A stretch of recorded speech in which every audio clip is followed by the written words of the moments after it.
You guys know we like to talk about Netflix on this channel, and there are a lot of shows coming in 2021. Today I'm giving you my top 10 most anticipated Netflix original series.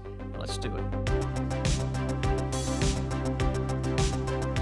What is up, Netflix fans? Welcome back to my channel. I need you guys in the comments first off. What are some shows that you're looking forward to this year?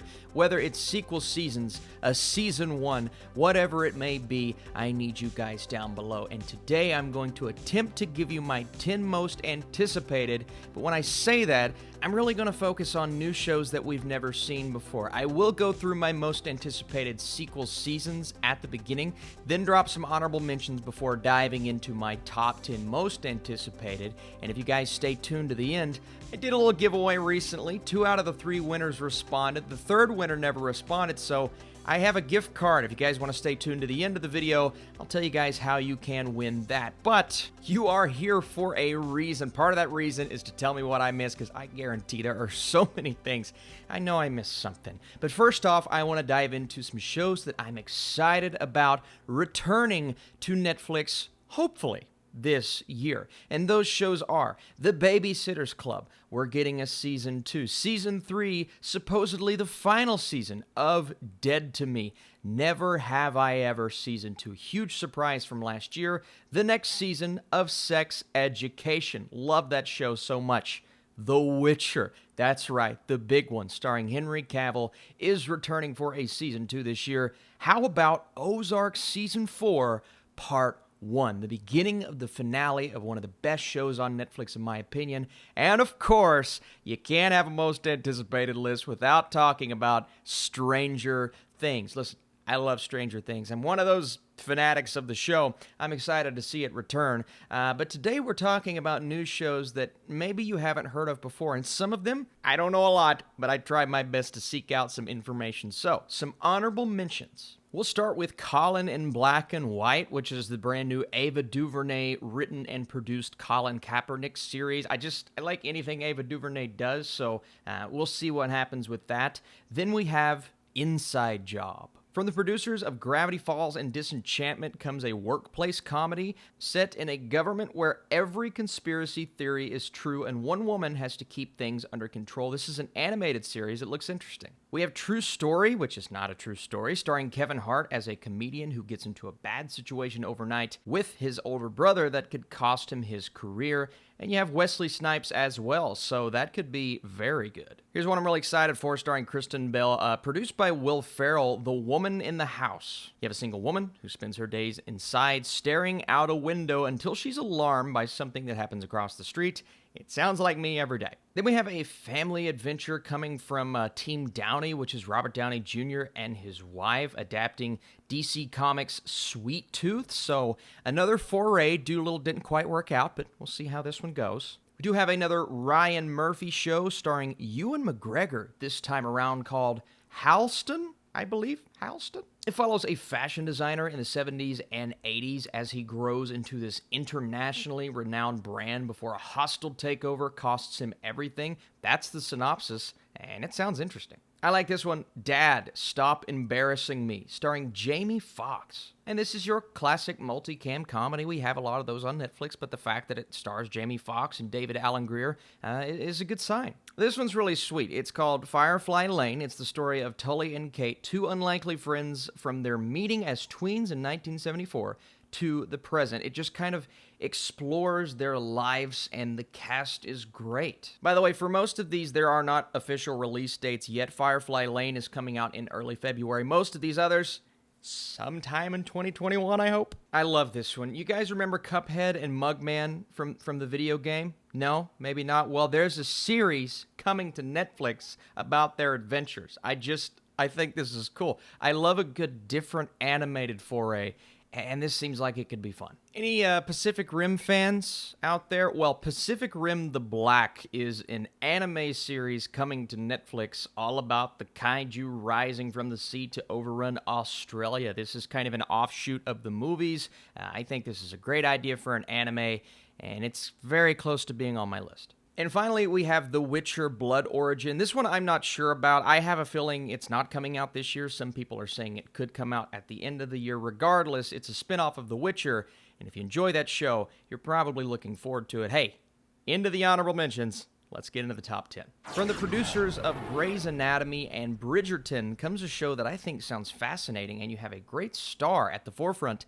in Julia Garner. This is called Inventing Anna. So a journalist with a lot to prove investigates the case of Anna Delvey, the Instagram legendary German heiress who stole the hearts of New York's social scene and stole their money as well. Now, this just sounds like something that could push Julia Garner to the forefront when it comes to awards consideration. I love the people behind it. I think the cast as a whole looks great.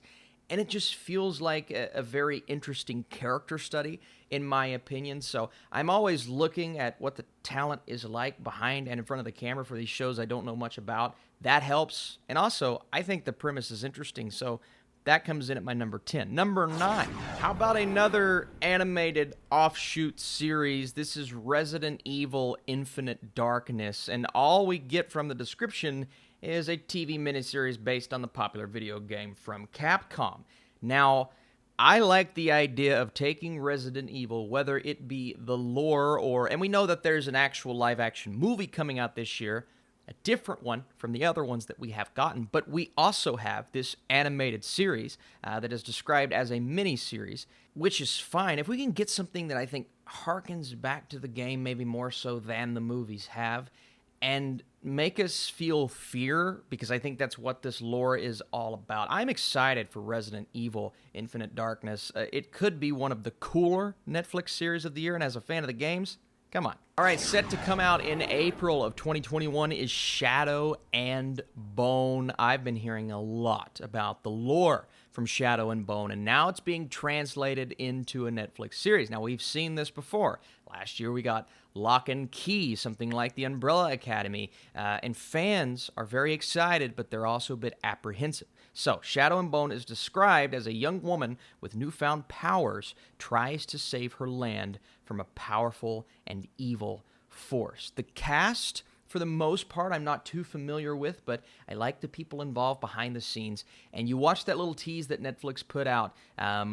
It looks cool, and that story is something that could be epic. Now, again, we've seen things like this fall flat before on Netflix, but if it can capture what I believe it can with these fantastical elements, Netflix could have a big hit on their hands. Maybe I'm not looking forward to this enough. Fans of the lore, let me know. All right, this looks great. It's called Pieces of Her. It has Toni Collette in it from one of the directors of Fosse Verdon.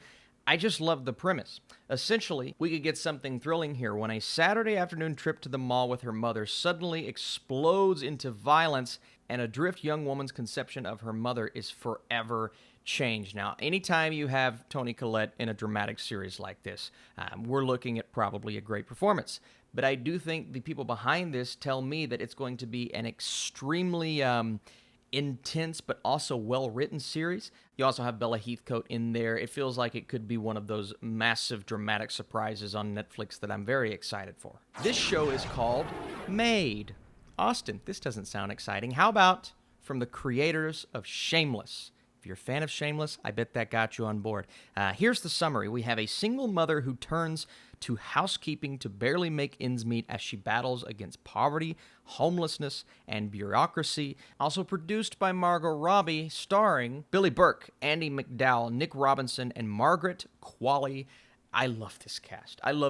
And I think this, on the outside looking in, it doesn't really sound super entertaining and intriguing, but the premise kind of gets me salivating. I just love a good, well-written, dramatic series like this, and if it's anything like the creator's previous outings, I think this could be great. I think we're finally getting it this year. I put it on last year's list, and then all the craziness happened. Masters of the Universe Revelation, which is a reboot of the classic Masters of the Universe franchise, focusing on unresolved stories of the iconic characters, picking up where they left off. You look at the people involved here, Kevin Smith being one of them. You have just hardcore fans of He-Man. If you're a fan of the original series, I know you're salivating for this show. I love the fact that it's an anime, and I really just enjoy the concept of this show coming back to life with a different style. We've only seen a few tease posters of it. We've not seen a full trailer yet, but this show has to come out this year, right? It's on track to finally get that release date, and I've just been looking forward to it for so long. It had to be on this list. This one comes to you with a lot of hesitation, but also optimism. Anytime you're translating anime into live action, well, most of the time, it's not going to be the best. But I have faith in Cowboy Bebop because of the creators, because of John Cho as Spike. This is a futuristic space western, so the translation could be, this is a lazy word to use, really cool. That's why I'm excited for it, to see this come to life. Now, I've not seen the entire series, Cowboy Bebop, but what I have seen, I've thoroughly enjoyed. So it's a tough thing to accomplish. The fact that they're even trying this is gutsy. We'll see if it pays off, but I'm really looking forward to it. The Haunting of Hill House, The Haunting of Bly Manor. Mike Flanagan is back with Midnight Mass, but he's also back with a lot of his returning cast members, playing new characters in a show that once again has my interest piqued. Now, not everyone loved the direction of Bly Manor, much more of a gothic romance, but from what I'm hearing, this is much more in the vein of Hill House, aka horrifying, and that's what I'm looking forward to. All we get is a summary that says, a mysterious visitor, miraculous events, frightening omens, throw in an isolated island setting, and you've got a recipe for great horror. That's all we know so far. But that's really all I need, mixed with Mike Flanagan. I just think the guy's a phenomenal horror filmmaker, and you've got to throw some horror on this list. Why not one of his films or shows? This is a show list, not a film list. Based on the comic book from Neil Gaiman, a project that's been in the works for quite some time. Originally, Joseph Gordon-Levitt was attached to this story. Expected in 2021, we'll see, is the Sandman. I love this character. I love this story. And I'm thoroughly excited to see this show. If you don't know what the Sandman is, you have the character Dream, who is one of the 7 Endless. Now, Dream, with the other Endless, are billions of years old, and each represents an embodiment of a natural force. What is he? He's the personification of dreams. Also known as Morpheus, he resides in the realm the dreaming. Now, here he has control, but he struggles to adapt to change, and I believe this is a story that could provide not only an incredible experience, but some mesmerizing visuals. If they can capture Neil Gaiman's style, then I'm all in. Again, this is a tough adaptation, but I think The Sandman could be one of the coolest shows of 2020, or it could be a bust. We'll see. The Kingsman, Kick-Ass. These are all Mark Millar properties, and recently we know that Netflix got a hold of a lot of these properties. One of their biggest and most ambitious series that they're working on that is supposedly coming out in 2021 is called Jupiter's Legacy. And guys, this looks great. If you love something like The Boys, we know that Netflix is doing The Umbrella Academy, which is super popular. I am more than excited for this show. In the 1930s, the first generation of superheroes rose to prominence after receiving powers. Fast forward to present day, the original heroes are revered as the Elder Guard. Meanwhile, the children of the fabled heroes are struggling to live up to their parents' legacy and legendary feats. Great cast, great lore, a comic book come to life, and you guys know me, I'm a big fan of superheroes, but I like these almost what it feels like offshoot superheroes and series and things that we're not used to, and I love Marvel and DC. But every now and then I like something fresh. That's why I'm such a big fan of The Boys. I feel like Jupiter's Legacy could be in that vein. Now, it could be overly familiar, and that's kind of what I'm worried about, but I love this cast. I love this crew. I'm a big fan of this story. We'll see what the translation is like. So let me know down below, guys. What are some Netflix shows that maybe I didn't talk about, or some returning shows that I forgot? All of those things down below. Also, if you would like to win this third and final gift card, gave the other 2 away, be sure to like the video. If you are subscribed to this channel, leave a comment. That's your way to enter, and I will announce the winner in my review for One Night in Miami coming to my channel this week. So be on the lookout. Come back tomorrow, guys. My live stream that happens every single week. You're truly the best, and I'll see you soon.